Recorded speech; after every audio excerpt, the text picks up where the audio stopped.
ജനിച്ച കാലം മുതൽ ഭരിക്കുന്ന കാലം വരെ അള്ളാഹുവിനെ അനുസരിച്ചുകൊണ്ട് പടച്ച റബ്ബിനെ നന്ദി രേഖപ്പെടുത്തിക്കൊണ്ട് അള്ളാഹുവിനെ വാഴ്ത്തുകയും പുകഴ്ത്തുകയും ചെയ്തുകൊണ്ടിരിക്കുന്ന ഒരു വിഭാഗമാണ് അള്ളാഹുവിന്റെ മലക്കുകൾ. എന്റെ പ്രിയപ്പെട്ടവരെ, അള്ളാഹുവിന്റെ കൽപ്പനകളല്ലാതെ മറ്റൊന്നും അവരനുസരിക്കുകയില്ല. അള്ളാഹുവിന്റെ പരിശുദ്ധമായ ഖുർആൻ പോലും അവിടെ നിന്ന് പറയുകയാ, ലാ യഅസൂനല്ലാഹ മാ അമറഹും വയഫ്അലൂന മാ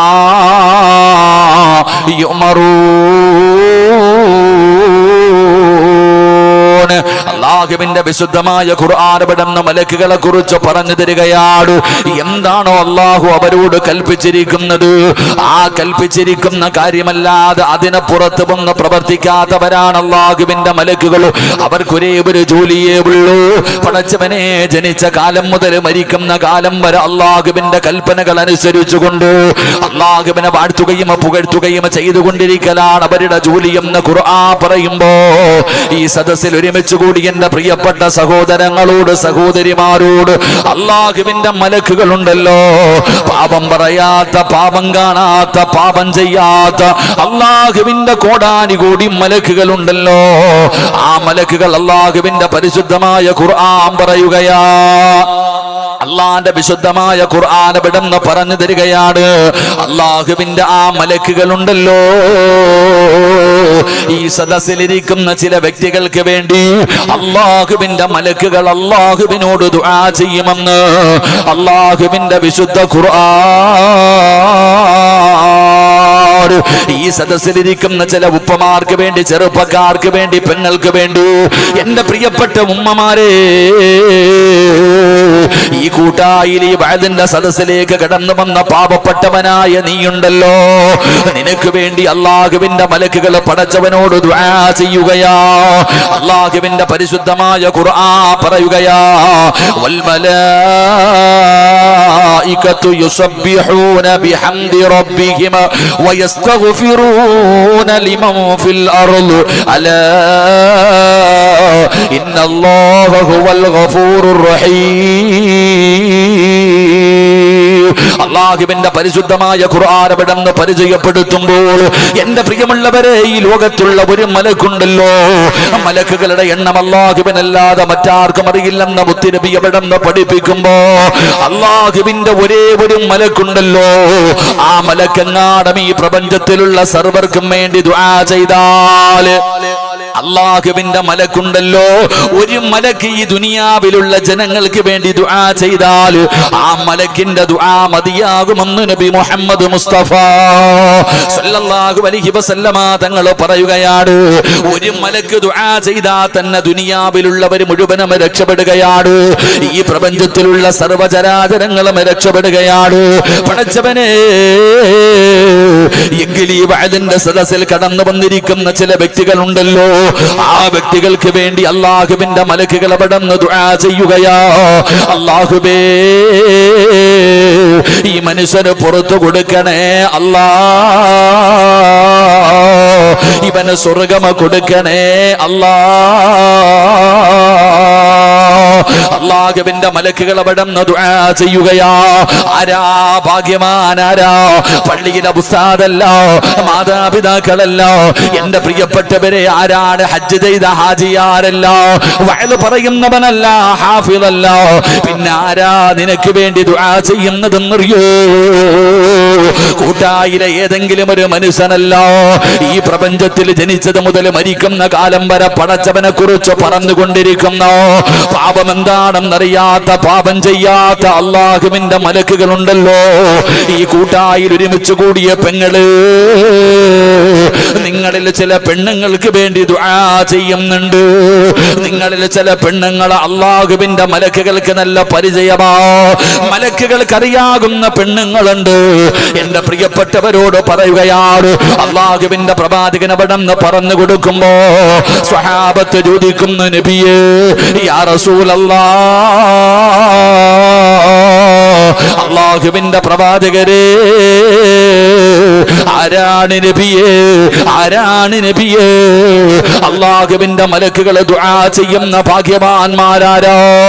ആ മലക്കുകൾ ഇഷ്ടപ്പെടുന്നവരാരോ? അല്ലാഹുവിന്റെ പ്രവാചകനെ പടന്ന് പറഞ്ഞു സ്വഹാബാ, ആരുടെയെങ്കിലും ജീവിതത്തിൽ ഈ പറയുന്ന നല്ല ഗുണങ്ങളുണ്ടോ?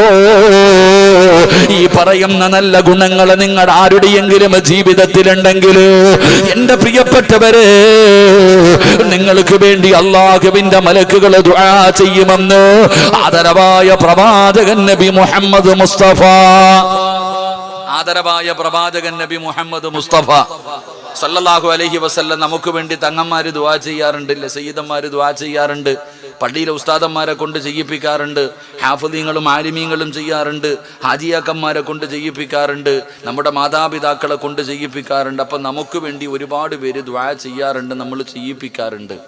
എങ്കിൽ ഈ സദസ്സിലിരിക്കുന്ന നിങ്ങളിൽ ചിലർക്ക് അല്ലാഹുവിൻ്റെ മലക്കുകൾക്ക് നിന്നെ അറിയാം, നിന്റെ ശബ്ദം പോലും അറിയാം, നീ സംസാരിക്കുന്ന ശബ്ദം പോലും അല്ലാഹുവിൻ്റെ മലക്കുകൾക്ക് പരിചയമാ. നിങ്ങളിൽ ചിലർക്ക് വേണ്ടി അല്ലാഹുവിൻ്റെ മലക്കുകൾ അല്ലാഹുവിനോട് ദുആ ചെയ്യും, നിനക്ക് സ്വർഗം വാങ്ങിത്തരുമെന്ന് നബി മുഹമ്മദ് മുസ്തഫ. ഉറക്കപ്പറ നബി മുഹമ്മദ് മുസ്തഫ സല്ലല്ലാഹു അലൈഹി വസല്ലം. അപ്പം മലക്കുകൾ ദുആ ചെയ്യുന്ന കൂട്ടായിക്കാർക്ക് അറിയോ അറിയത്തില്ല, അത് വേറെ വിഷയം. കൂട്ടായിലുള്ള ആൾക്കാർക്ക് ചിലപ്പോൾ അബൂബക്കർ ആരെന്ന് വെച്ചാൽ ചോദിക്കുക, ഏത് അബൂബക്കർ? ചിലപ്പോൾ നിന്നെ അറിയണമെന്നില്ല, ആയിഷ നിന്നെ അറിയണമെന്നില്ല. പക്ഷെ അള്ളാഹുവിൻ്റെ മലക്കുകൾക്ക് നിങ്ങളിൽ ചിലരെ അറിയാം, അവർ നിങ്ങൾക്ക് വേണ്ടി ദുആ ചെയ്യും. അള്ളാഹു ആ കൂട്ടത്തിൽ പെടുത്തുമാറാകട്ടെ, ആ കൂട്ടത്തിൽ അള്ളാഹു പെടുത്തുമാറാകട്ടെ. അപ്പം അവിടെ പേരുണ്ടോയെന്ന് നോക്കണ്ടേ? പറയൂടോ ചങ്ങാതി, അവിടെ പേരുണ്ടോയെന്ന് നോക്കണ്ടേ? ഇവിടെ വോട്ട് പട്ടികയിൽ പേരുണ്ടോ, ആധാറുമായിട്ട് ബന്ധിപ്പിക്കണോ? അതൊക്കെ വേറെ നടക്കട്ടെ, അതൊക്കെ വേറെ വിഷയം. പൗരത്വ ബില്ലൊക്കെ വരുന്നുണ്ട്. ഇപ്പം എന്താ 21 വയസ്സായി, കൊള്ളാം അൽഹംദുലില്ലാ, 21 വയസ്സായി. 18 തികയുമ്പോൾ ചാടാൻ നിന്ന ആമിന ഇപ്പം ആകാശത്ത് നോക്കി നക്ഷത്രം എണ്ണിക്കൊണ്ടിരിക്കുക. 18 തികയുമ്പോഴത്തേക്ക് ചാടണം. കാമുകം പറഞ്ഞു കൊടുത്തിടി, 18 തികയുമ്പോൾ നീ ചാടണം. കോടതി വരുമ്പോൾ ചോദിക്കും, ജഡ്ജി ചോദിക്കും, ആരുടെ കൂടെ പോകണം? പ്രായപൂർത്തിയായ നിനക്ക് പറയാം, എനിക്ക് ഇവൻ്റെ കൂടെ പോകണം, മാതാപിതാക്കളെ വേണ്ട, നിന്നെ വിടും എന്ന് ക്ലാസ് കൊടുത്തൊക്കെ ഒന്ന് നിർത്തിയിരുന്നതാ. എല്ലാം പോയില്ലേ, എല്ലാം പോയില്ലേ? ഒന്നോർത്ത ഒരു ഹദീസ് എനിക്ക് ഓർമ്മ വരുന്നു. ഞാൻ ന്യായീകരിക്കുകയൊന്നുമല്ല, നിയമം അതിൻ്റെ വശത്തടക്കട്ടെ. എന്നെ സംബന്ധിച്ചിടത്തോളം അത് നമുക്ക് വലിയ വിഷയമുള്ള കാര്യമല്ല. ഞാൻ മനസ്സിലാക്കുന്നത് റസൂലുള്ളാഹി സ്വല്ലല്ലാഹു അലൈഹി 3 പെൺമക്കളുള്ളവരൊക്കെ ഒന്ന് കൈപൊക്കിക്കേ, 3 പെൺകുട്ടികളുള്ളവരൊക്കെ കൈപൊക്കിക്കേ. പെണ്ണ് കെട്ടിക്കാനൊന്നല്ല പൊക്ക്. 2 എണ്ണം ഉള്ളവർ കൈപൊക്ക്, 1 എണ്ണമെങ്കിലും ഉള്ളവർ കൈപൊക്ക്. അല്ലാഹ് അൽഹംദുലില്ലാ. മനുഷ്യ കൊടുത്തു. ആ 3 പെൺമക്കളെ നല്ല നിലയിൽ വളർത്തി വിവാഹം കഴിച്ചു കൊടുത്താൽ ആ വാപ്പയും ഉമ്മയും നാളെ സ്വർഗത്തിൽ എൻ്റെ കൂടെയാണെന്ന് നബി മുഹമ്മദ് മുസ്തഫ. ആലോചിക്കേ. അപ്പൊ ഒരു സഹാബി ചോദിച്ച്, നബിയെ 2 എണ്ണം ഉള്ളെങ്കിലും നീയും വരും. അപ്പൊ മറ്റൊരാൾ ചോദിച്ചു 1 എണ്ണം. അപ്പോഴും മുത്തുനബി മിണ്ടാതിരുന്നു എന്നാ. അപ്പൊ ഞാൻ മനസ്സിലാക്കേണ്ടത്, ഒരു പെൺകുട്ടിയെ 18 വർഷം അല്ലെങ്കിൽ 21 വയസ്സുവരെ വളർത്തിയിട്ട് അവളെ വിവാഹം കഴിച്ചു കൊടുക്കുമ്പോൾ തന്നെ മുത്തുനബിയുടെ കൂടെ സ്വർഗത്തിൽ പോകണം. ഹജ്ജിന് പോകുന്നവന് ഈ പ്രതിഫലമുണ്ടോ? അല്ലതാ മനസ്സിലാക്കണ്ടേ. അൽ ഹജ്ജുൽ മബ്റൂർ ലൈസ ലഹു സവാബുൻ ഇല്ലൽ ജന്ന. സ്വർഗം ഉണ്ടെന്നേ പറഞ്ഞുള്ളൂ. നിസ്കരിക്കുന്നവന് സ്വർഗമുണ്ട്, സദഖ കൊടുക്കുന്നവന് സ്വർഗമുണ്ട്, നോമ്പ് പിടിക്കുന്നവന് സ്വർഗമുണ്ട്, ഖുർആൻ ഓതുന്നവന് സ്വർഗമുണ്ട്. പക്ഷെ മുത്തുനബി പറഞ്ഞത്, ഈ പെൺകുട്ടിയെ നല്ല നിലയിൽ വളർത്തി വിവാഹം കഴിച്ചു കൊടുക്കുന്നവനെ ഞാൻ കൊണ്ടുപോകും സ്വർഗത്തിൽ എൻ്റെ കൂടെ. അത്രയും വലിയ പ്രതിഫലം അള്ളാഹു ഓഫർ ചെയ്യുന്നുണ്ടെങ്കിൽ ആലോചിച്ച് നോക്കിക്കേ, അത് 8ന്റെ പണിയല്ലേ? അത്രയും വലിയ ഒരു പ്രതിഫലം അള്ളാഹു തരാമെന്ന് പറയുന്നുണ്ടെങ്കിൽ നമ്മൾ മനസ്സിലാക്കേണ്ടത്, ഈ പെണ്ണിന് 18 വയസ്സ് വരെ ഒന്ന് എത്തിക്കുക എന്ന് പറയുന്നത് ഏറ്റവും വലിയ ജിഹാദാ ലോകത്ത്. അല്ലാതെ വാളെടുത്തിട്ട് നടക്കണ വെട്ടും കുത്തൊന്നുമല്ല. ഇതൊരു ജിഹാദ് തന്നെയാ. ഒരു പെൺകുട്ടിയെ 18 വയസ്സ് വരെ എത്തിക്കാന്ന് വെച്ചാൽ അത് വലിയ പ്രയാസമുള്ള കാര്യം. ഓരോ വാപ്പമാര് പടച്ചവനെ നലിച്ചിക്ക് സിറാത്ത് പാലത്തിൽ കിടക്കണ പോലെ ഇങ്ങനെ ആടിക്കൊണ്ടിരിക്കുക. അത്രയല്ലേ ഒരു പെൺകുട്ടികളെ വളർത്തുക. അപ്പൊ അതുകൊണ്ട് ഇൻഷാ അല്ലാഹ് ഇപ്പൊ ഇനി 21 18 ഇത്തിരി കൂടെ മുകളിലേക്ക് കയറി കുറച്ചുകൂടെ സ്വർഗവോസിന് കിട്ടൂല. വേറെ പണിയൊന്നും ഇല്ലല്ലോ. വീട്ടിൽ ചോറും കറിയും വെച്ച് തുണിയും കഴുകി സീരിയലും കണ്ടിരിക്കുകയല്ലേ. ഇനി ഇത്തിരി ഇരിക്കട്ടെ, മക്കൾക്ക് കാവലിരിക്കുക. പെൺമക്കളെ നോക്കി വളർത്തണം, നല്ല നിലയിൽ വളർത്തണം മക്കളെ. പിന്നെ നമ്മളിപ്പോൾ ഇനി ജീവിക്കേണ്ട കാര്യം എന്നോട് പറഞ്ഞു ഉസ്താദ് ഒന്ന് പറയണം. എന്ത് പറയാനപ്പാ? നമ്മുടെ രാജ്യത്തിൻ്റെ നിയമം അറിയോ? 20 പോണ രാജ്യമായി മാറിയില്ലേ നമ്മൾ? മനസ്സറിഞ്ഞുകൊണ്ട് കൊടുത്താൽ കുഴപ്പമില്ല. അലച്ചയ്ക്ക് നമ്മുടെ രാജ്യത്തിന്റെ അവസ്ഥ, നമ്മൾ നിയമങ്ങൾ നമ്മളെ നോക്കിയിട്ട് ഇങ്ങനെ കൊഞ്ഞനം കുത്തിക്കൊണ്ടിരിക്കുകയാണ്. പണ്ടൊക്കെ ഞാനിങ്ങനെ ആലോചിച്ച്, ഈ പെണ്ണുങ്ങൾ പ്രസവ വേദനയെ കുറിച്ച് പറയില്ലേ? പ്രസവ വേദനയ്ക്ക് മരണവേദനയാണെന്നാണ് ഈ സാധുക്കൾ പറയുന്നത്. എന്റെ പൊന്നാര താത്ത, ഇന്നലെ ഞാനിങ്ങനെ വാർത്തയിൽ കണ്ട് ഒരു പെൺകുട്ടിയെ, ഒരു ചെറിയ പെൺകുട്ടി ആരും അറിയാതെ ഒറ്റയ്ക്ക് വീടിനകത്ത് പ്രസവിച്ചു. ആരും അറിഞ്ഞില്ല, വീട്ടിലുള്ള ആരും അറിഞ്ഞില്ല. ഒരു പെണ്ണ് തന്റെ വീടിനകത്ത് ഒറ്റയ്ക്ക് റൂമിനകത്തിരുന്ന് പ്രസവിച്ച ഉടനെ ആ കുഞ്ഞിനെ ബക്കറ്റിനകത്ത് ഇറക്കി വെച്ച് അടച്ച് കട്ടിലിനടി വെച്ചു. പിറ്റേ ദിവസം രാവിലെ കാമുകന്റെ അടുത്ത് കൊണ്ടുവിട്ട് എവിടെങ്കിലും കൊണ്ട് കളയാൻ. ആരും അറിഞ്ഞില്ല. അപ്പൊ അത് പ്രസവ വേദനയ്ക്ക് മരണം. ഈ അടുത്തല്ലേ ഇപ്പൊ ഒരു പെണ്ണ് തന്നെ യൂട്യൂബിൽ നോക്കിയിട്ട് കട്ട് ചെയ്ത് കളഞ്ഞത് അല്ലേ? നിങ്ങൾ ചിന്തിക്കും, ഒരു പെൺകുട്ടി, ഒരു ചെറിയ പെൺകുട്ടി പ്രസവിച്ചിട്ട് പൊക്കിൾ കൂടി കട്ട് ചെയ്തത് യൂട്യൂബിൽ നോക്കിയിട്ടൊന്ന് ആലോചിച്ച് കാലമെടുത്തിന്ന്. സത്യം പറഞ്ഞ ഈ കൊച്ചു കുട്ടികളുടെ കയ്യിൽ മൊബൈൽ ഇരിക്കുന്നത് കാണുമ്പോ തന്നെ പേടി തോന്നി. യൂട്യൂബിൽ നോക്കിയിട്ട് കട്ട് ചെയ്തു പൊക്കിൾ കൊടി. എന്റെ സഹോദരിമാരെ, അപ്പൊ ഇനി മരണവേദനയാണെന്ന് പറയരുത്. നമ്മുടെ മനസ്സിലാക്കേണ്ടതാ നമ്മുടെ ഉമ്മത്ത് എവിടെ എത്തി നിൽക്കുന്നു എന്ന്, നമ്മുടെ പെൺകുട്ടികളൊക്കെ എവിടെ എത്തി നിൽക്കുന്നു. അപ്പൊ ഭാഗ്യം തരുമാറാകട്ടെ. ഒരു ഉപ്പ എന്നോട് പറഞ്ഞു, ഉസ്താദേ 3 പെൺമക്കളെ, ഈ 3 എണ്ണത്തിന് നിക്കാഹ് നടത്താനുള്ള ഭാഗ്യം എനിക്ക് തന്നെ വേണം. റബ്ബിനോട് ദുആ ഘട്ടങ്ങളിൽ ഈ മക്കളെ വളർത്തിക്കൊണ്ടു വരുന്നത് വളരെ പ്രയാസമാണ്. പെൺകുട്ടികൾ നല്ലവരാണെങ്കിലും അവരെ പിഴപ്പിക്കാൻ ആള് റെഡിയായി നടക്കുന്നുണ്ട്. അതാ മനസ്സിലാക്കേണ്ടത്. അതുകൊണ്ട് ഉമ്മ അറിയണം പെൺമക്കളെ, ഉമ്മ അറിയണം പെൺമക്കളെ. നിനക്ക് സമയമില്ല, നിന്റെ മൊബൈലും നിന്റെ സീരിയലും ഇത് തീർന്നാലല്ലേ മക്കളെ സ്നേഹിക്കാൻ പറ്റൂ. അള്ളാഹു നമുക്ക് ഈമാൻ നൽകുമാറാകട്ടെ, അള്ളാഹു നമുക്ക് ഈമാൻ നൽകുമാറാകട്ടെ. ഇപ്പൊ ഞാൻ പറഞ്ഞു വന്നത്, അള്ളാഹുവിന്റെ മലക്കുകളുടെ ദുആ കിട്ടണമെങ്കിൽ ദുആ കിട്ടുന്നവരാരാ? അവരെന്തോ പുണ്യം ചെയ്തതിന്റെ പേരില, അവര് പള്ളി കെട്ടിക്കൊടുത്തതിന്റെ പേരിലല്ല. നിങ്ങൾ മനസ്സിലാക്കണം, അവര് വലിയ വലിയ സൽക്കർമ്മങ്ങൾ ചെയ്തതിന്റെ പേരിലല്ല. അല്ലാഹുവിന്റെ പ്രവാചകൻ സ്വല്ലല്ലാഹു അലൈഹി വസല്ലമ തങ്ങൾ അവിടെ പറയുകയാ, എന്റെ പ്രിയപ്പെട്ട മുസ്ലിമേ, അല്ലാഹുവിന്റെ മലക്കുകൾക്ക് പരിചയമുള്ള അല്ലാഹുവിന്റെ മലക്കുകൾ അല്ലാഹുവിന്റെ നബിയേ, മലക്കുകൾ ദുആ ചെയ്യുന്ന ഭാഗ്യവാന്മാരാരാ? ഒന്നാമത്തെ വിഭാഗമാരെന്നറിയുമോ? അല്ലാഹുവിന്റെ പരിശുദ്ധമായ ഖുർആൻ വിടന്ന് പറയുകയാണ്, അല്ലാഹുവിന്റെ വിശുദ്ധമായ ഖുർആൻ വിടന്ന് പറയുകയാണ്, ജീവിതത്തിൽ ഒരു പാപം ചെയ്തു പോയി അറിഞ്ഞും അറിയാതെയും ഒറ്റയ്ക്കും കൂട്ടായും പടച്ചവര്.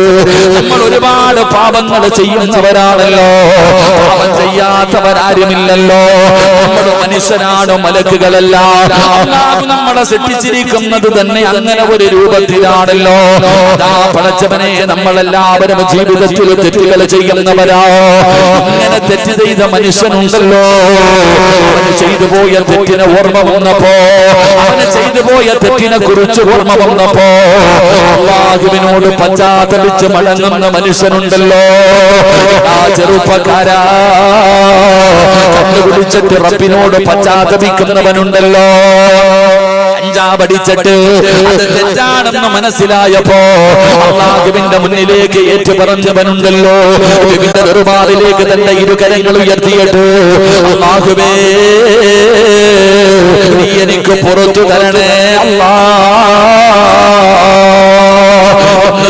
ചെയ്യുന്ന മനുഷ്യനുണ്ടല്ലോ, ചെയ്യുന്ന മനുഷ്യനുണ്ടല്ലോ, പശ്ചാത്തപിച്ച് മടങ്ങുന്ന മനുഷ്യനുണ്ടല്ലോ. ആ മനുഷ്യന് വേണ്ടി അല്ലാഹുവിന്റെ മലക്കുകൾ അവിടുന്ന് ദുആ ചെയ്യപ്പെടാ.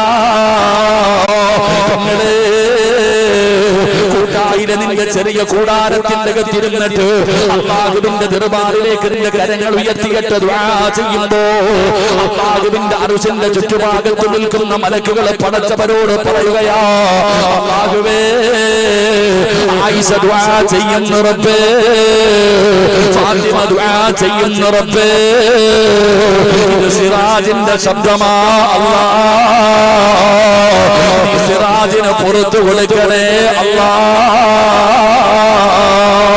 നിന്റെ നിന്റെ ശബ്ദം പോലും മലക്കുകൾക്കറിയാം, നിന്റെ ശബ്ദം പോലും മലക്കുകൾക്ക് പരിചയമാ. അതുകൊണ്ടാ ദുആ ചെയ്യാൻ പറയുന്നത്, അതുകൊണ്ടാ ദുആ ചെയ്യാൻ പറയുന്നത്. അല്ലാതെ ഉസ്താദിനെ കൈമടക്ക് വാങ്ങാനല്ല, ഉസ്താദിനെ ശോധത്താനല്ല. മോനെ നീ ദുആ ചെയ്തു കഴിഞ്ഞാൽ നിന്റെ ശബ്ദം അല്ലാഹുവിന്റെ മലക്കുകൾക്ക് പരിചയമാണ്. നിന്റെ ശബ്ദം കേൾക്കുമ്പോ അല്ലാഹുവിനോട് മലക്കുകൾ പറയുന്നു, നാഥാ, അല്ലാഹുവിന്റെ മലക്കുകൾ പടച്ചവനോട് പറയുകയാണ്, പടച്ചവനെ ഇവന്റെ പാപം നീ പുറത്തു കൊടുക്കണേ അല്ലാ. എന്നിട്ട് മലക്കുകൾ പറയുകയാ, പടച്ചവനെ നിന്റെ അദാബ് കൊണ്ട് നിറച്ച നരകമുണ്ടല്ലോ, 33,000 കൊല്ലം കത്തിച്ച നരകമുണ്ടല്ലോ, ഭയാനകമായ നരകമുണ്ടല്ലോ. അദാഖു അൻഫുസകും വഅഹ്ലീകും നാറാ വഖൂദുഹുന്നാ. മലക്കുകളാണ് നിനക്ക് വേണ്ടി ദുആ ചെയ്യുന്നത്. അല്ലാഹു ആ ദുആ കിട്ടുന്നവര് നമ്മളെ പെടുത്തുമാറാകട്ടെ. ആമീൻ പറ. അല്ലാഹു ആ കൂട്ടത്തിൽ നമ്മളെ പെടുത്തുമാറാകട്ടെ. എങ്ങനെ പെടാനാടാ ചെറുപ്പക്കാരാ? ഒരു ആമീൻ പറയാൻ പോലും നിന്റെ നാവ് പൊങ്ങുന്നില്ലല്ലോ. നിനക്ക് വേണ്ടി എങ്ങനെ മലക്ക് ദുആ ചെയ്യാനാ? പള്ളിയിലെ ഖതീബ് ഉസ്താദ് നിസ്കാരം കഴിഞ്ഞിട്ട് തിരിഞ്ഞിരുന്നിട്ട് പൊട്ടിക്കരഞ്ഞുകൊണ്ട് അല്ലാഹുവിനോട് നരകത്തിൽ നിന്ന് രക്ഷപ്പെടുത്തണേ അല്ലാ, സ്വർഗം തരണേ അല്ലാ. ഉസ്താദ് ദുആ ചെയ്യുമ്പോ സദ്യ ഉണ്ണാനിരിക്കണ പോലെ ചിലരൊക്കെ ഇരിക്കുക. ഉസ്താദിന് തന്നെ തോന്നും, പടച്ചവൻ ഞാൻ ആർക്കാ ദുആ ചെയ്യണേ? കാരണം പള്ളിക്കാട്ടിൽ പോയി സലാം പറഞ്ഞ കബറാളികളെങ്കിലും മടക്കും. ചില പള്ളിക്കകത്ത് ദുആ ചെയ്ത ആമീൻ പറയാൻ ഒരു മഹ്ലൂക്കും ഇല്ല. നമ്മുടെ പള്ളിക്കകത്തൊക്കെ പോയി കഴിഞ്ഞാൽ ഉസ്താദ് ദുആ ചെയ്യുന്ന സമയത്ത് ആമീൻ പറയുന്ന കാരണം ഇങ്ങനെ ഇരിക്കണത്, ചോറങ്ങട്ട് ഇല വിളമ്പിച്ചപ്പോ വാരി അങ്ങോട്ട് തിന്ന, അങ്ങനത്തെ രീതിയിൽ. കൈ നേരെ പിടിക്കണവരുണ്ടോ? ഇട്ടിരിക്ക, എങ്ങനെ ഓടിച്ചിട്ടിരിക്ക. ഒന്ന് കൈ ഉയർത്തിയിട്ട് അള്ളാഹുവിന്റെ മുന്നിൽ മര്യാദയോടുകൂടി അതബോടുകൂടി, റബ്ബേ നീ എനിക്ക് പുറത്തുതാ അല്ലാ, ആമീൻ, നരകത്തിൽ നിന്ന് രക്ഷപ്പെടുത്ത റബ്ബേ, ആമീൻ എന്നൊന്നും പറയാൻ പറ്റാത്ത നിന്നെയായി ഇനി മലക്കുകൾ ദുആ ചെയ്യുക. അള്ളാഹു നമുക്ക് ഈമാൻ നൽകുമാറാകട്ടെ. ഉറക്കപ്പറ ആമീൻ, ഉറക്കപ്പറ ആമീൻ. എന്റെ പ്രിയപ്പെട്ട സഹോദരങ്ങളെ, നിന്റെ ശബ്ദം നിന്റെ പെണ്ണുപിള്ളയ്ക്ക് അറിയത്തില്ലെങ്കിലും മലക്കിനറിയണം. ഭാര്യ ഇന്നിപ്പോ ശബ്ദം അറിയില്ലല്ലോ. ഭർത്താവിന്റെ ശബ്ദം ഭാര്യയ്ക്കും അറിയത്തില്ല, ഭാര്യയുടെ ശബ്ദം ഭർത്താവിനും അറിയത്തില്ല. കാരണം ആരും ഫോൺ വിളിക്കാറില്ല, എല്ലാം വാട്സപ്പിൽ ചാറ്റുന്നവർക്ക് എന്ത് ശബ്ദം അല്ലേ? പരസ്പരം ചാറ്റലല്ലേ. ചോറ് വെച്ചോ, ചോറ് കഴിച്ചോ, ഇങ്ങനെ വർക്കുകളാ. ദുആ ചെയ്യണം. എപ്പോ ദുആ ചെയ്താലും ദുആ ചെയ്യണമെന്ന് പറയുന്നത് മലക്കുകൾക്ക് നിന്റെ ശബ്ദം അറിയാം. അവരല്ലാനോട് പറയും, ഇത് സിറാജ, ഇത് അബൂബക്കറ, ഇത് ഉമറ, ഇത് ഷാജഹാന. അള്ളാഹുവിനോട് പറയും, സ്വീകരിക്ക റബ്ബേ എന്ന് മലക്കുകൾ പറയും. അള്ളാഹു ആ കൂട്ടത്തിൽ നമ്മളെ പെടുത്തുമാറാകട്ടെ. അതുകൊണ്ട് റബ്ബിനോട് ദുആ ചെയ്യപ്പോഴും ഇപ്പൊ എല്ലാവരും ചോദിക്കും, ഉസ്താദെ ഞാൻ അള്ളാഹിനോട് ദുആ ചെയ്യുന്നുണ്ട്, എന്റെ ദുആയ്ക്ക് ഉത്തരം കിട്ടുന്നില്ലല്ലോ. ഇതൊരു വലിയ പ്രശ്നം തന്നെയാ. നമ്മളെല്ലാവരും അല്ല പറയുന്നത്, ഉസ്താദെ എത്ര ചോദിച്ചിട്ടും അല്ല വീട് തരുന്നില്ല, മക്കളെ തരുന്നില്ല, കച്ചവടം തരുന്നില്ല, ആകെ പ്രയാസമാ ഉസ്താദെ, രോഗം മാറുന്നില്ല ഉസ്താദെ, എന്തേ പോ? ഇദാ സഅലക ഇബാദി അന്നീ ഫഇന്നീ ഖരീബ് ഉജീബു ദഅവത ദാഇ ഇദാ ദഅാനി ഫലസ്തജീബു ലി. ഖുർആൻ പറഞ്ഞതല്ലേ. എടാ, അള്ളാഹുവിനോട് ദുആ ചെയ്യേണ്ടതുപോലെ ചെയ്യും. ചുമ്മാതെ ഇരുന്നിട്ട് എന്തെങ്കിലും കാണിച്ചാ പോരല്ലോ. വില്ലേജ് ഓഫീസിൽ പോകും, പഞ്ചായത്ത് ഓഫീസിൽ പോകും, എന്നിട്ട് ഒരു കാര്യം നടക്കാൻ പോയിട്ട് നിൽക്കും. സാറേ എന്തൊരു തവാള് എന്നറിയോ, എന്തൊരു വിനയമെന്നറിയോ. ഓന്റെ 4 അടി മാറി നിന്നിട്ട് സാറേ സാറേ എന്ന് വിളിച്ച കാര്യം നടക്കണ്ടേ? എന്തുകൊണ്ട് നീ ദുആ ചെയ്യുമ്പോ ഈ ലോകത്തിന്റെ അധിപനായ അള്ളാഹുവിനോട് നിനക്ക് ആ വിനയമില്ലാതെ പോകുന്നു? കിബിലയുടെ നേരെ ഇരുന്നിട്ട് വേണം ദുആ ചെയ്യാൻ. എന്റെ പ്രിയപ്പെട്ട സഹോദരങ്ങളോട് സഹോദരിമാരോട് ഞാൻ ഓർമ്മപ്പെടുത്തുകയാ, എല്ലാവരും അല്ലാഹുവിനോട് ദുആ ചെയ്തോ, ഒരു പേടിയും വേണ്ട. അല്ലാഹു പറയുകയാണ്, പടച്ചവനെ വഇദാ സഅലക ഇബാദി. അല്ലാഹുവിന്റെ പരിശുദ്ധമായ ഖുർആൻ പെട്ടെന്ന് പരിചയപ്പെടുത്തുമ്പോ, എന്റെ പ്രിയപ്പെട്ടവരെ, നിങ്ങൾ അല്ലാഹുവിനോട് ദുആ ചെയ്യൂ. ദുആ ചെയ്താ വെറുതെ അല്ലാഹു മടക്കൂല. ആര് ദുആ ചെയ്താലും, ഇരിക്കുന്ന ഏതു മനുഷ്യനും ഇവിടെ ഇരുന്നിട്ട് റബ്ബിനോട് ദുആ ചെയ്താൽ അല്ലാഹു വെറും കയ്യോടെ മടക്കൂല. ആദ്യം പഠിക്കേണ്ട പഠിക്കേണ്ടത് ഇതാടാ ചെറുപ്പക്കാരാ. ആദ്യം നീ പഠിക്കേണ്ട കാര്യം എന്തെന്നറിയോ? ഏതെങ്കിലും ഒരു മനുഷ്യൻ അല്ലാഹുവിനോട് ദുആ ചെയ്താൽ നിന്റെ വീട്ടിൽ കയറി വരുന്നവന് വെറും കൈയോടെ ഇറക്കി വിടാൻ നിനക്ക് കഴിയുമായിരിക്കും. പക്ഷേ അല്ലാഹു മാന്യനാ, അല്ലാഹു മാന്യനാ. റബ്ബിന്റെ മുന്നിൽ കൈ നീട്ടുന്നവനെ പടച്ച റബ്ബ് വെറുതെ ഇറക്കി വിടില്ല. ആദരവായ സല്ലല്ലാഹു അലൈഹി വസല്ലമ തങ്ങൾ പറയുകയാണ്, ആരെങ്കിലും പടച്ച റബ്ബിന്റെ ദർബാറിലേക്ക് ഇരു കരങ്ങൾ ഉയർത്തിയിട്ട് ദുആ ചെയ്താ മൂന്നാലൊരു കാര്യം അല്ലാഹു കൊടുക്കുമെന്ന് ആദരവായ പ്രവാചകൻ നബി മുഹമ്മദ് മുസ്തഫ സല്ലല്ലാഹു അലൈഹി വസല്ലമ തങ്ങൾ പറയുകയാ, നിന്റെ വീട്ടിൽ പിരിവിന് വരുന്നവനെ നീ വെറും കൈയോടെ വിടും. പക്ഷെ അല്ലാഹ് അങ്ങനല്ല. എടാ, അല്ലാഹുവിനോട് നിങ്ങൾ ആര് ദുആ ചെയ്താലും മൂന്നാലൊരു കാര്യം അല്ലാഹു തരും. ഒന്നുകിൽ നീ ചോദിച്ചത് തന്നെ അല്ലാഹു തരും. അല്ലാഹുവേ, എനിക്ക് മക്കളെ വേണമല്ല, 10 കൊല്ലമായല്ല, കച്ചവടമില്ലല്ല, കടവ അല്ല, വാടക വീടല്ല.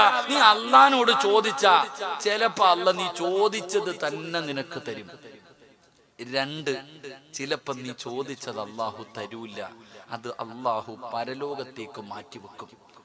നീ വീട് ചോദിക്കുമ്പോ അല്ലാഹ് നിനക്ക് വീട് തരൂല. ആ ദുആയിനെ അല്ലാഹു പരലോകത്തിലേക്ക് മാറ്റിവെക്കും. നബി സല്ലല്ലാഹു അലൈഹി വസല്ലമ തങ്ങൾ പറഞ്ഞു, നാളെ നീ പരലോകത്ത് ചെല്ലുമ്പോ മീസാൻ എന്ന് പറയുന്ന ത്രാസിന്റെ അകത്ത് ഒരു കെട്ട് കൊണ്ടുവന്ന് അങ്ങോട്ട് ഇട്ട് തരും. അപ്പൊ നീ ചോദിക്കും, അല്ലാഹ് ഇതേതാ അല്ലാഹ്, ഈ നന്മ ഏതാ അല്ലാഹ്, ഞാൻ ചെയ്തിട്ടൊന്നും ഇല്ലല്ലോ, ഇതെന്താ ഇതുകൊണ്ടിടുന്നേ? അപ്പോഴാണ് പറയുന്നത്, നീ കൂട്ടായിൽ വെച്ചൊരു ദുആ ചെയ്തില്ലേ പണ്ട് വീട് കിട്ടാൻ, അന്ന് ഞാനത് തന്നില്ല, ആ ദുആയ. അപ്പം മനുഷ്യൻ പറയുവത്രേ, അല്ലാഹുവേ, ദുനിയാവി വെച്ച് ഒരു ദുആയും സ്വീകരിക്കാതിരുന്നാ മതിയായിരുന്നു എന്ന്. അപ്പൊ അല്ലാഹുവിനോട് പറയും, കാരണം അത് അവിടെ അല്ലാഹു തരും. ഇനി അതുമല്ലെങ്കിൽ നീ ചോദിച്ചതും അല്ലാഹു തന്നില്ല, പരലോകത്തേക്കും അല്ലാഹു മാറ്റിവെച്ചില്ല എങ്കിൽ നീ ചോദിച്ചതല്ല, നിനക്ക് വരാനിരിക്കുന്ന എന്തെങ്കിലും ഒരു വിപത്തിനെങ്കിലും അല്ലാഹു തട്ടിമാറ്റുമെന്ന് നബിയുനാ റസൂലുള്ളാഹി. എന്തെങ്കിലും ഒരു നേട്ടം, മൂന്നാമത്തെ നേട്ടം, നിനക്ക് വരാനിരിക്കുന്ന ഒരു ആക്സിഡന്റ്, അല്ലെങ്കിൽ ഒരു ശർറ്, എന്തെങ്കിലും ഒരു രോഗം, എന്തെങ്കിലും ഒരു പ്രയാസം, നിന്റെ ദുആ കാരണം അല്ലാഹു തട്ടിമാറ്റുമെന്ന് നബി മുഹമ്മദ് മുസ്തഫ സല്ലല്ലാഹു അലൈഹി വസല്ലമ തങ്ങൾ പറയുമ്പോ, നഷ്ടമില്ലടാ ചെറുപ്പക്കാരാ, ഒരു നഷ്ടവുമില്ല. അല്ലാഹുവിന്റെ മുന്നിൽ ദുആ ചെയ്തു കഴിഞ്ഞാൽ ഈ മൂന്നാലൊരു കാര്യം നിനക്ക് കിട്ടുമല്ലോ. എന്റെ പ്രിയപ്പെട്ട പെങ്ങളെ, എന്റെ മോളെ, ദുആ ചെയ്യാൻ കഴിയാത്തത് അല്ലാഹുവിന്റെ മുന്നിൽ പടച്ചവനെ, മക്കളില്ല ഉസ്താദേ ദുആ ചെയ്യുകയാണ്, രോഗിയാണ് ഉസ്താദേ ദുആ ചെയ്യുകയാണ്. എന്തുകൊണ്ടാണ് നിന്റെ ദുആയ്ക്ക് ഉത്തരമില്ലാത്തതിന്റെ കാരണമെന്നറിയോ? ചോദിക്കുന്നത് പോലെ ചോദിക്കുന്നില്ല ഉമ്മ, ഇഖ്ലാസില്ല ഉമ്മ. പറയേണ്ടതുപോലെ പടച്ച റബ്ബിനോട് പറഞ്ഞു കഴിഞ്ഞാൽ അല്ലാഹു സ്വീകരിക്കുമല്ലോ. റസൂലുള്ളാഹി തങ്ങളല്ലേ പറഞ്ഞത്, ഒരു മനുഷ്യൻ അല്ലാഹുവിന്റെ പ്രവാചകന്റെ ചാരത്ത് വന്നിട്ട് ചോദിക്കുന്നു, നബിയേ യാ റസൂലല്ലാഹ് ചെയ്തു നബിയേ, എടാ കള്ളു കുടിച്ചു, നീ കള്ളു കുടിച്ചു. വൈകുന്നേരമായപ്പോ അള്ളാന്റെ അടുക്ക പോയി ഇരുന്നിട്ട് പറഞ്ഞു, പടച്ചവനെ അറിയാതെ പറ്റിപ്പോയി റബ്ബെ, നീ പുറത്തു തരണേ അല്ലാ, ഇനി ഒരിക്കലും കുടിക്കില്ല അല്ലാ. പിറ്റേ ദിവസം വൈകുന്നേരം കൂട്ടുകാരൻ കുപ്പി കൊണ്ട് മുന്നിൽ വെച്ചിട്ട് പറഞ്ഞു, ഓസിന് കുടിയടാ, നീ കുടിച്ചു, എന്ത് ചെയ്യണം? അള്ളാന്റെ അടുത്ത് പോയി പറയണം, അള്ളാന്റെ അടുക്ക പോയി പശ്ചാത്തപിക്കണം. പടച്ചവനെ പിറ്റേ ദിവസം നോക്കിയപ്പോ കടപ്പുറത്തൊരു നേരം ഇങ്ങനെ വലിച്ചോണ്ടിരിക്കുക. എന്നാടാ ഒരു പുക ഫ്രീ ആയിട്ട് വലിച്ചോടാ, ഒരൊറ്റ വലി. പടച്ചവൻ ഇന്നലെ അടിച്ചതിനേക്കാളും കൂടുതൽ. അല്ലാഹുവേ, നീ ഉടനെ പോയിട്ട് പടച്ചവനോട് പറഞ്ഞു, അല്ലാഹ് ചെയ്തു പോയി റബ്ബെ, പൊരുത്തപ്പെട്ടതാ, പുറത്താ പടച്ചവനെ. പിറ്റേ ദിവസം വൈകുന്നേരം നോക്കുമ്പോ ഒരു ഗുളിക കൊണ്ടുവന്ന് അളിയെ ഒന്ന് നക്കിക്കോടാ, ഇന്നലത്തേനെക്കാളും പവർ കൂടിയതാ. അപ്പൊ നീ അത് മേടിച്ച് നക്കി. നീ എന്ത് ചെയ്യണം? അള്ളാഹിനോട് പറയണം, പടച്ചവനെ പുറത്തുതാ അല്ലാഹ്. ഇങ്ങനെ അങ്ങോട്ട് ഓരോന്ന് മുകളിലേക്ക് കയറി. അപ്പൊ ഈ സഹാബി ചോദിച്ചു, ഞാൻ എത്ര വരെ തൗബ ചെയ്യണം? ഈടാ, ശൈത്താന് മനസ്സിലാകണം ഇനി ഇവനെ കൊണ്ട് തെറ്റ് ചെയ്യിപ്പിച്ചിട്ട് കാര്യമില്ല. ശൈത്താൻ തന്നെ നിന്റെ മുന്നിൽ തോറ്റുപോണം. ഇവനെ കൊണ്ട് ഇനി ചെയ്യിപ്പിച്ചിട്ട് കാര്യമില്ല. ചെയ്യിപ്പിച്ച ഇവൻ രാവിലെ തൗബ ചെയ്യും. അതിലും ഭേദം മിണ്ടാതെ അടക്കലല്ലേ. മഹാനായ നബിയുനാ റസൂലുള്ളാഹി സല്ലല്ലാഹു അലൈഹി വസല്ലം തങ്ങൾ ഒരിക്കൽ പള്ളിയിൽ കയറി പോയപ്പോ ഇബ്ലീസ് കടന്നുറങ്ങുന്ന ഒരാളെ പോയിട്ട് വിളിച്ചുണർത്തിയിട്ട് പറയുന്നുണ്ട്, ചങ്ങാതി ബാങ്ക് വിളിക്കാറായടാ, പെട്ടെന്ന് എഴുന്നേറ്റ് സുബഹി നിസ്കരിക്കണം, തഹജ്ജുദ് നിസ്കരിക്കണം. ഉറങ്ങിക്കിടക്കണ ഒരുത്തനെ പള്ളിക്കകത്ത് നിന്ന് വിളിച്ചുണർത്തിയിട്ട് പറയണ, പോയി ദുഹർ തഹജ്ജുദ് നിസ്കരിക്കണം. സാധാരണ ഇവൻ ഉറക്കാനല്ലേ നോക്ക. ഇബ്ലീസ് നിസ്കരിക്കുന്ന ഇഷ്ടമല്ലല്ലോ. അപ്പൊ തഹജ്ജുദ് നിസ്കരിക്കാതെ കടന്നുറങ്ങുന്നവനെ വിളിച്ചുണർത്തിയിട്ട് പറയണം പോയി നിസ്കരിക്കടാ. അപ്പൊ നബി സല്ലല്ലാഹു അലൈഹി വസല്ലമ തങ്ങൾക്ക് എന്താ ഇപ്പൊ നീ എങ്ങനെ അല്ലല്ലോ, നേരെ തിരിച്ചല്ലേ ചെയ്യാറ്, എന്താ ഇപ്പൊ ഇങ്ങനെ ചെയ്തേ? അല്ലാഹ് ഇന്നലെ ഇവനെ ഞാൻ ഉറക്കി നബിയെ, ഇന്നലെ ഇവനെ സുബഹി തഹജ്ജുദ് നിസ്കരിക്കാതെ ഞാൻ ഇവനെ ഉറക്കി. ഇവൻ ചെയ്ത പണി എന്തെന്നറിയോ? രാവിലെ മുതൽ വൈകുന്നേരം വരെ നിസ്കാരവും ഖുർആൻ ഓതലും തൗബ ചെയ്യലും. അല്ലാഹുവേ, രാവിലെ മുതൽ വൈകുന്നേരം വരെ കരച്ചിലായിരുന്നവൻ. ഇവ ഇതിനെക്കാലം നല്ലത് 2 റക്അത്ത് നിസ്കരിച്ച് അത്രയല്ലേ നിസ്കരിക്കത്തുള്ളൂ. അതാ ശൈത്താൻ എങ്ങനെ. എടാ, നിന്റെ പുറകെ നടന്നിട്ട് ശൈത്താൻ തോക്കണം, പരാജയപ്പെട്ടു പോണം. അതുവരെ നീ തൗബ ചെയ്യ്. എന്ത് ചെയ്താലും അള്ളാഹിനോട് നീ പശ്ചാത്തപിച്ചു മടങ്ങ്. ഇബ്ലീസ് നിന്റെ മുന്നിൽ തോറ്റുപോകും. അള്ളാഹു നമുക്ക് ഈമാൻ നൽകുമാറാകട്ടെ. റസൂലുള്ളാഹി തങ്ങൾ പറഞ്ഞു, അള്ളാഹുവിനോട് ചോദിക്കുന്നതിനനുസരിച്ചിട്ട് സ്നേഹം കൂടും. നമ്മളോ കടം ചോദിക്കുന്നതിനനുസരിച്ച് ഉള്ള സ്നേഹവും പോകും. അതാ ചോദിക്കുന്ന അമിന ഇത്തിരി ഉപ്പതാ എന്നാ തരും, ഇത്തിരി പഞ്ചസാരത, ഇത്തിരി മുളകത, അവസാനം ഓള് വെക്കും നിനക്ക് ഇത് എന്നെ പണിയുള്ളൂ. നമ്മൾ ചോദിക്കുന്നതിനനുസരിച്ചിട്ട് നമ്മുടെ ജനങ്ങൾക്ക് വെറുപ്പ് തോന്നും. അള്ളാഹിക്ക് അങ്ങനല്ല. അള്ളാഹിനോട് ചോദിക്കുന്നതിനനുസരിച്ച് അള്ളാഹ് അടുത്തോട്ട് വിളിക്കും, സ്നേഹം കൂടും. അതുകൊണ്ടാണ് നബി സല്ലല്ലാഹു അലൈഹി വസല്ലം തങ്ങൾ പറഞ്ഞ്, തൗബ ചെയ്തോ, ഒരു പേടിയും വേണ്ട നിനക്ക്. നീ ഇനി എത്ര വലിയ കൊലപാതകം, ഇനി എന്തു വലിയ പാപം ചെയ്താലും അള്ളാഹിനോട് നീ പറ, പക്ഷെ പറയേണ്ടതുപോലെ പറ. അവിടെ നമുക്ക് പിഴവ്. അതുകൊണ്ടാണ് നമ്മുടെ ദുആയ്ക്ക് ഉത്തരമില്ലാത്തത്. എങ്ങനെയാണ് പറയേണ്ടതെന്നറിയുമോ? ഒരു ചരിത്രം പറയാ. എങ്ങനെയാണ് പറയേണ്ടത്? ഒരുപാട് കരയണ്ട. അല്ലാഹുവേ, പറയേണ്ടതുപോലെ ഒരു വാക്ക് പറഞ്ഞാ മതി. മഹാനായ കലീമുല്ലാഹി മൂസാ നബി അലൈഹിസ്സലാം. കൂട്ടായിലുള്ള മൂസായുടെ പേരല്ല ഞാൻ പറഞ്ഞത്, ഒരു നബിയുടെ പേരാ പറഞ്ഞേ. മഹാനായ കലീമുല്ലാഹി മൂസാ നബി അലൈഹിസ്സലാം നബിയുടെ മുന്നിൽ വന്നിട്ട് പറഞ്ഞു, നബിയെ, മഴയില്ല, വെള്ളമില്ല, ക്ഷാമമാ. ഇവിടെ മനുഷ്യനും കുടിക്കാനില്ല, നാൽക്കാലികൾക്ക് പോലും വെള്ളം കുടിക്കാനില്ല, അത്രയ്ക്കും വരൾച്ചയാണ്. അതുകൊണ്ട് റബ്ബിനോട് ദുആ ചെയ്യണം മഴ കിട്ടാൻ.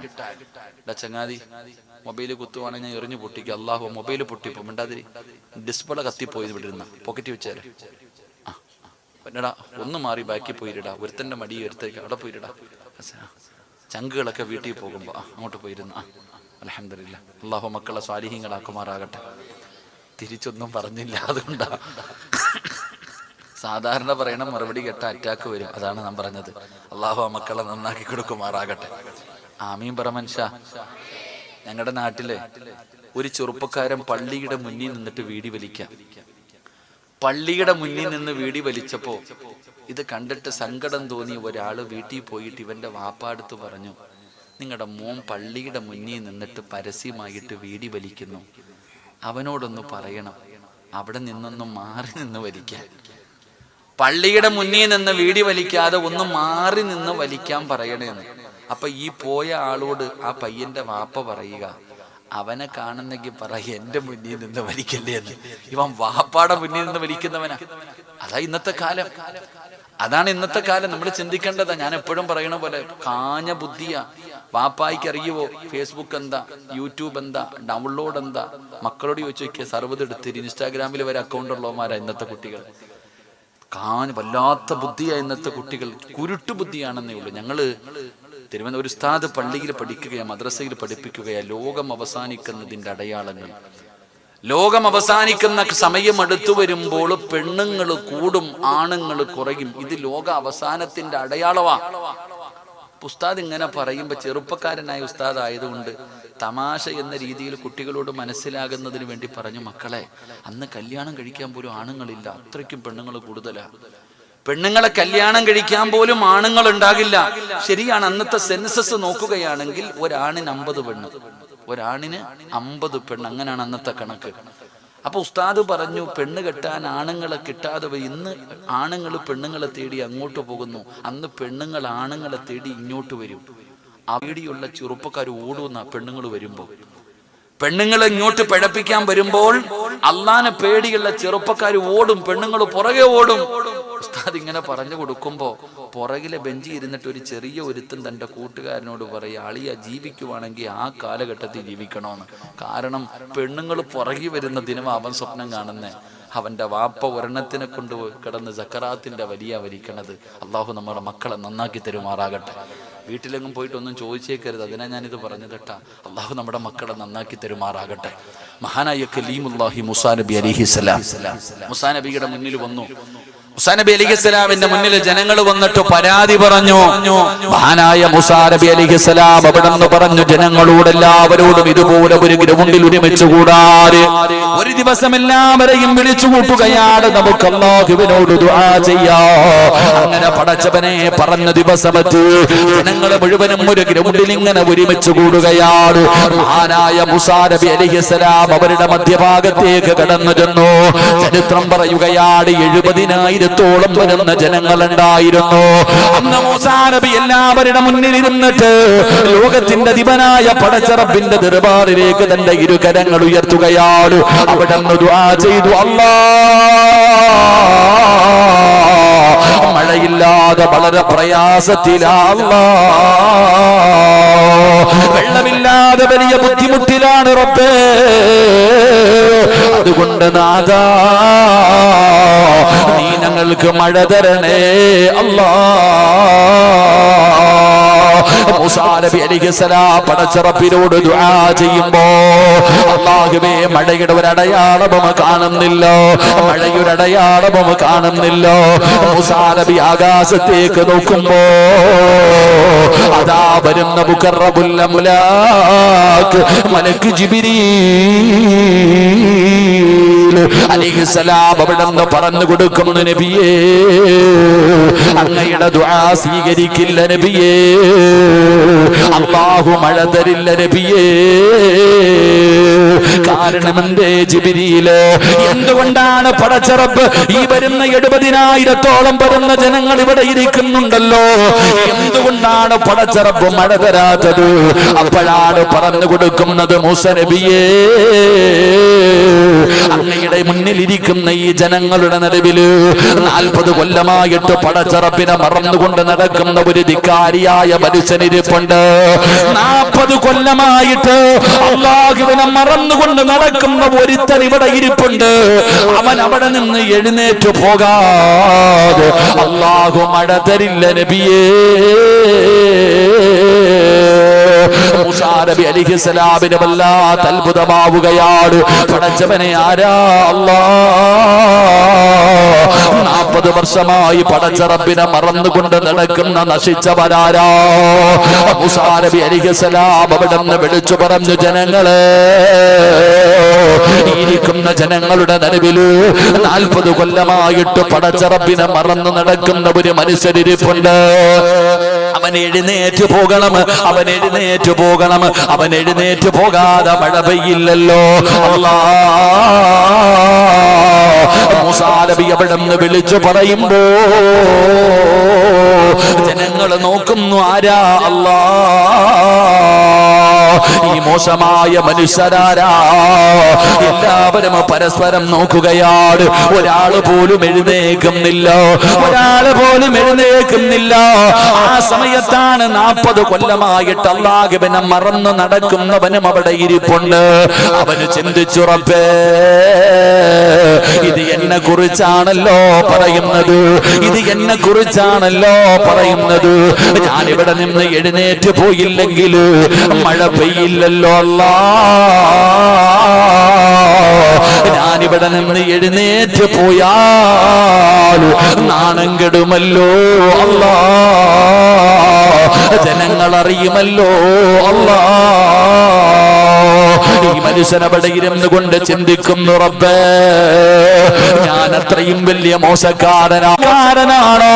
ഈ മനുഷ്യൻ അവിടെ നിന്ന് പശ്ചാത്തപിക്കുകയാണ്. അതാ തന്റെ മുഖമങ്ങ് താഴ്ത്തി വെക്കുകയാണ്. തന്റെ കാലിന്റെ മുട്ടിലേക്ക് ഇങ്ങനെ മുഖം താഴ്ത്തി വെച്ചിട്ട് ഈ മനുഷ്യൻ അല്ലാഹുവോട് പറഞ്ഞു, അല്ലാഹ് ഇന്ന് വരെ ചെയ്തത് മുഴുവനും പാപമാണല്ലോ. ഇന്ന് വരെ ചെയ്തത് മുഴുവനും തെറ്റാണ് റബ്ബേ. ഞാൻ അംഗീകരിക്കുന്നു റബ്ബേ, ഞാൻ അംഗീകരിക്കുന്നു റബ്ബേ. എങ്ങനെയാണ് തൗബ ചെയ്യേണ്ടതെന്ന് പോലും എനിക്കറിയില്ല അല്ലാ. അതുകൊണ്ട് ഇനി ഒരിക്കലും ഞാൻ ചെയ്യില്ല റബ്ബേ, ഇനി ഒരിക്കലും ഞാൻ ഇതുപോലെ ചെയ്യില്ല റബ്ബേ. എന്റെ പാപം നീ പുറത്തു തരണേ അല്ലാ. അല്ലാഹുവിനോട് ആ ചെറുപ്പക്കാർ തന്റെ അടുത്തിരിക്കുന്ന മനുഷ്യൻ പോലും കേട്ടില്ല, അടുത്തിരുന്നവര് പോലും കേട്ടില്ല, നിലവിളിച്ചില്ല. അവിടെ ഇരുന്നു കൊണ്ട് പറഞ്ഞു, നാഥാ എനിക്ക് പുറത്തു തരണേ അല്ലാ, ഇനി ഒരിക്കലും ചെയ്യില്ല റബ്ബേ. അല്ലാ നീ ഇവർക്ക് മഴ കൊടുക്കണേ അല്ലാ. ആ മനുഷ്യൻ അവിടെ ഇരുന്നു കൊണ്ട് പറയുകയാണ്, റബ്ബേ നീ ഞങ്ങൾക്ക് മഴ തരണേ അല്ലാ. ആ മനുഷ്യൻ അവിടെ നിന്ന് ദുആ ചെയ്ത് കഴിയുമ്പോ ആകാശത്ത് കാർമേഘങ്ങൾ കടന്നു വരികയാണ്, മഴത്തുള്ളികൾ വീഴാൻ തുടങ്ങി. ജനങ്ങൾ മുഴുവനും എഴുന്നേറ്റ് ഓടുകയാണ്, ജനങ്ങൾ മുഴുവനും സന്തോഷത്തോടെ ഓടുമ്പോ മുസാബി അവിടെ നിന്ന് ചിന്തിക്കുന്നു, നാഥാ അല്ലാഹുവേ ഒരു മനുഷ്യനും ഇവിടെ നിന്ന് എഴുന്നേറ്റ് പോയില്ലല്ലോ, പിന്നെ എങ്ങനെയാ മഴ പെയ്തത്, പിന്നെ എങ്ങനെയാണ് മഴ പെയ്തത്? മൂസാ നബിയേ, ആ 40 കൊല്ലം പാപം ചെയ്ത മനുഷ്യനുണ്ടല്ലോ, അവൻ അല്ലാഹുവിനോട് പശ്ചാത്തപിച്ച് മടങ്ങിയതിന്റെ സന്തോഷത്തിൽ അല്ലാഹു മഴ തന്നതാണ് നബിയേ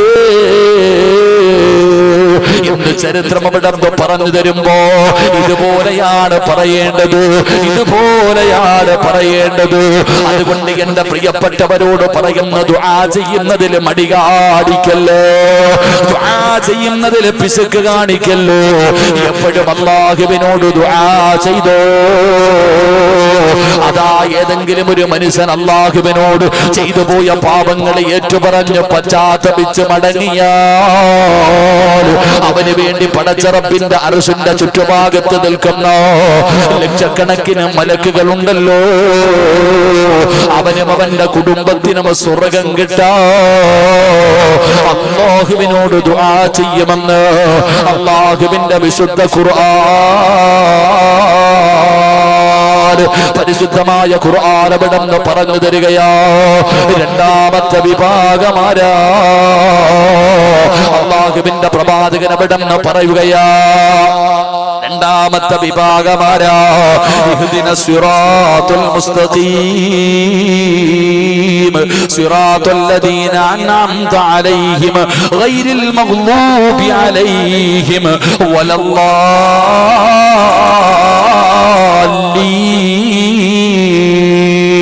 അല്ലാഹുവിന്റെ പ്രവാചകൻ അവിടുന്ന് പറയുകയാണ്, പള്ളിയിൽ നമസ്കരിക്കാൻ പോകുമല്ലോ,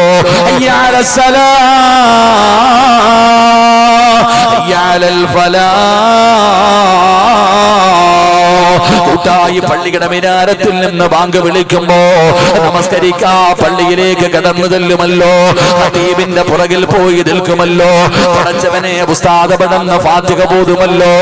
അതാ ഫാത്തിഹ ബോധിയിട്ട് വലല്ലാലീൻ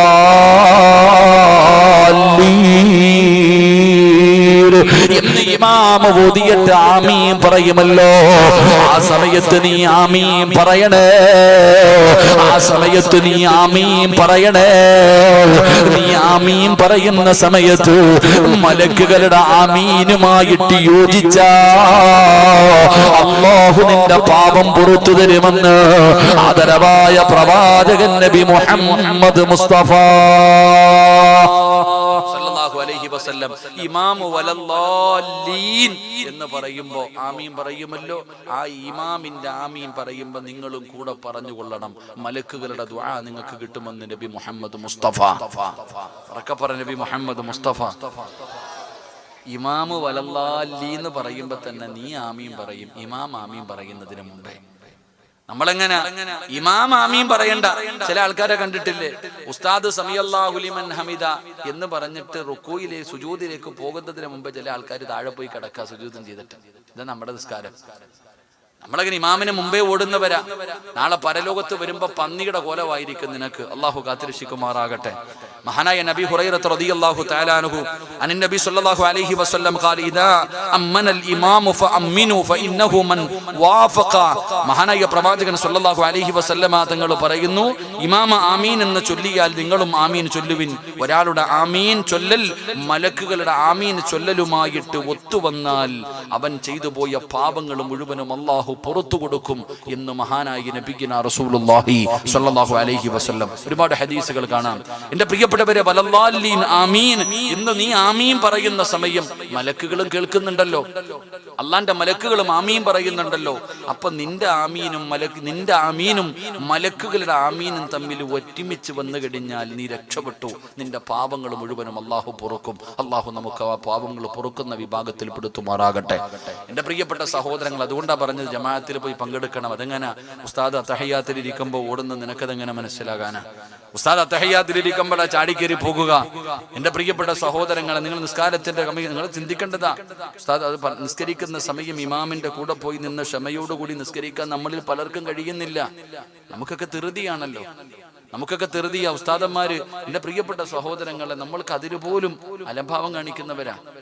നമ്മൾ മനസ്സിലാക്കേണ്ടത്, ആ നിസ്കാരത്തിന്റെ വിഷയത്തിൽ പോലും നമ്മൾ അലംഭാവം കാണിക്കുന്നവരാ. ഒരു 5 മിനിറ്റ് അള്ളാഹുവിനെ മാറ്റിവെക്കാൻ നമ്മളിൽ പലർക്കും കഴിയുന്നില്ല. ജമാഅത്തായി നിസ്കരിക്കണം എത്ര പേരാ ഉള്ളത്? അതിനൊന്നും നമുക്ക് സമയമില്ല. അള്ളാഹു നമുക്ക് ഈമാൻ നൽകി അനുഗ്രഹിക്കുമാറാകട്ടെ. മഹാനായ നബിയുനാ റസൂലുള്ളാഹി സ്വല്ലല്ലാഹു അലൈഹി വസല്ലമ തങ്ങൾ പറയുന്നത് ഞാൻ വിശദീകരിക്കുന്നില്ല. അള്ളാഹുവിന്റെ പ്രവാചകൻ എവിടെന്ന് പറയുകയാ, എന്റെ പ്രിയപ്പെട്ടവരെ, ഏതെങ്കിലും ഒരു മനുഷ്യനുണ്ടല്ലോ, അള്ളാഹുവേ ഇമാം ഫാത്തിഹ ഓതിയിട്ട് ആമീൻ പറയുമ്പോ നിങ്ങളും ആമീൻ പറയണേ. നിന്റെ ആമീനുമായിട്ട് അള്ളാഹുവിന്റെ മലക്കുകളുടെ ആമീൻ യോജിച്ച അള്ളാഹു നിനക്ക് തരുന്ന പ്രതിഫലമുണ്ടല്ലോ. നിന്റെ പാപങ്ങൾ മുഴുവനും അള്ളാഹു പുറത്തു തരികയാ. നിന്റെ പാപങ്ങൾ മുഴുവനും അള്ളാഹു പുറത്തു തരികയാ. അതുകൊണ്ട് എന്റെ പ്രിയപ്പെട്ടവരെ, മലക്കുകളുടെ ദുആ കിട്ടുന്ന രണ്ടാമത്തെ വിഭാഗമാരാ. പടച്ചവനെ, ഇമാം ആമീൻ പറയുമ്പോ കൂടെ പറയുന്നവരാണ് നബി മുഹമ്മദ് മുസ്തഫ സല്ലല്ലാഹു അലൈഹി വസല്ലമ തങ്ങൾ അവിടെന്ന് പറയുമ്പോ വിശദീകരിക്കുന്നില്ല. മൂന്നാമത്തെ വിഭാഗമാരാ അല്ലാഹുവിന്റെ പ്രവാചകൻ ഉമ്മു ദർദാ റളിയല്ലാഹു തആല അൻഹു അന്നഹു സമിഅ റസൂലുള്ളാഹി സ്വല്ലല്ലാഹു അലൈഹി വസല്ലം യഖൂൽ മൻ ദാലി അഖീ. എന്റെ പ്രിയപ്പെട്ടവരെ, മൂന്നാമത്തെ മനുഷ്യനാരാ? പടച്ചവനെ, അല്ലാഹുവിന്റെ പ്രവാചകൻ പറയുന്നു, തന്റെ സഹോദരന് വേണ്ടി ദുആ ചെയ്യുന്നവന് എപ്പോഴെന്നറിയുവോ? നമ്മളെല്ലാവരും ദുആ ചെയ്യുന്നവരാ. ഈ സദസ്സിലിരിക്കുന്ന ഓരോ മനുഷ്യനെയും ഇവിടെ ഇരുത്തിയിട്ട് പേര് പറഞ്ഞിട്ട് ദുആ ചെയ്യാൻ നമുക്ക് കഴിയുമല്ലോ. നമ്മളൊക്കെ ദുആ ചെയ്യുമല്ലോ. എത്രയോ പേര് പറഞ്ഞു, ഉസ്താദേ ദുആ ചെയ്യണേ എന്ന് പറഞ്ഞിട്ട് ഞാൻ ഈ സദസ്സിൽ ഇരുന്നു കൊണ്ട് അവരെന്റെ മുന്നിൽ ഇരിക്കുമ്പോ ഞാൻ ദുആ ചെയ്യുമല്ലോ. ആ ദുആയിക്കല്ല, എങ്ങനെ ദുആ ചെയ്യണമെന്ന് പറഞ്ഞ നിന്റെ കൂട്ടുകാരനുണ്ടല്ലോ, അവൻ നിന്റെ കൂടെ ഇല്ലാത്ത സമയത്ത് നീ അവന് വേണ്ടി ദുആ ചെയ്താ നിന്റെ കൂട്ടുകാരി നിന്റെ കൂടെയില്ല, നിന്റെ സഹോദരി നിന്റെ കൂടെയില്ല, നീ ഒറ്റയ്ക്കിരുന്ന് ദുആ ചെയ്യുകയാണ്. ആ സമയത്ത് നീ അല്ലാഹുവോട് പറയണം, അല്ലാഹ് എന്റെ കൂട്ടുകാരിക്ക് പുറത്തു കൊടുക്കണേ അല്ലാഹ്. നിങ്ങൾ ആരെങ്കിലും ദുആ ചെയ്താൽ കൂട്ടുകാരനില്ലാത്ത സമയത്ത്, കുടുംബക്കാരനില്ലാത്ത സമയത്ത്, സഹോദരനില്ലാത്ത സമയത്ത് അവന് വേണ്ടി നീ ദുആ ചെയ്താ അല്ലാഹുവിന്റെ മലക്കുകളുടെ ദുആ നിനക്ക് ലഭിക്കുമെന്ന് ആദരവായ പ്രവാചകൻ നബി മുഹമ്മദ് മുസ്തഫ. ആദരവായ പ്രവാചകൻ നബി മുഹമ്മദ് മുസ്തഫ